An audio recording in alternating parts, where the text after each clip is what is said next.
السلام علیکم۔ وعلیکم السلام، خیریت سے؟ الحمدللہ، یہ تشریف میں ذرا آپ سے چاہتا ہوں کہ جو قربانی ہوتی ہے، قربانی کا مقصد کیا ہے اور قربانی کیوں کری جاتی ہے؟ ماشاء اللہ، آپ نے بہت اچھا سوال کیا حافظ مشیر صاحب۔ آج عموماً دیکھا جاتا ہے لوگ گوشت کے لیے بھاگتے ہیں، لیکن قربانی کا جو مقصد ہے صرف جانور قربان کر دینا نہیں، بلکہ دل سے بغض، حسد، کینہ، ان تمام چیزوں کو قربان کر دینے کا نام قربانی ہے۔ کیونکہ یہ قرآن مقدس کا فرمان ہے، لَن يَنَالَ اللَّهَ لُحُومُهَا وَلَا دِمَاؤُهَا وَلَٰكِن يَنَالُهُ التَّقْوَىٰ مِنكُمْ۔ یعنی اللہ کو نہ ان کا گوشت پہنچتا ہے نہ ان کا خون پہنچتا ہے، لیکن اللہ کو صرف تمہارا تقویٰ پہنچتا ہے۔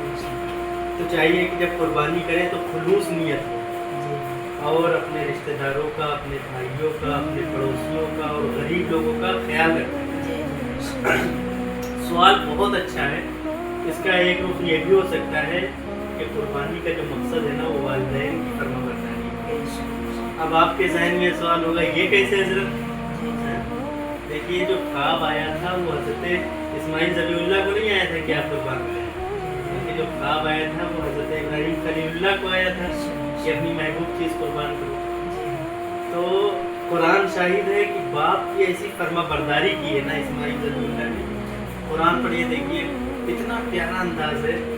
جب خواب آیا تو کہا یا بنیا، بنیا یہ تصغیر ہے، پیار سے جیسے ہم لوگ اردو میں بیٹوا کہتے ہیں، بیٹا، ایسے کہا اپنے بیٹے سے حضرت ابراہیم نے، یا بنیا ہے میرے بیٹے، انی ارا فی المنام، بے شک میں نے خواب میں دیکھا، انی اذبحک فانظر ماذا ترى، کہ میں تمہیں ذبح کر رہا ہوں۔ قال یا ابت افعل ما تؤمر، انہوں نے کہا اے میرے والد گرامی، افعل ما تؤمر، جو آپ کو حکم دیا گیا ہے آپ وہ کر ڈالیے۔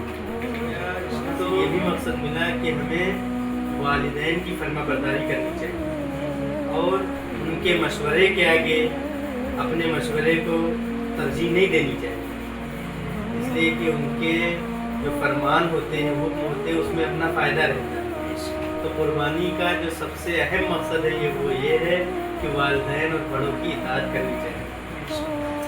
بس ہمیں یقین ہے، یہ میں امید کرتا ہوں کہ آپ کو تسلی بخش جواب مل گیا۔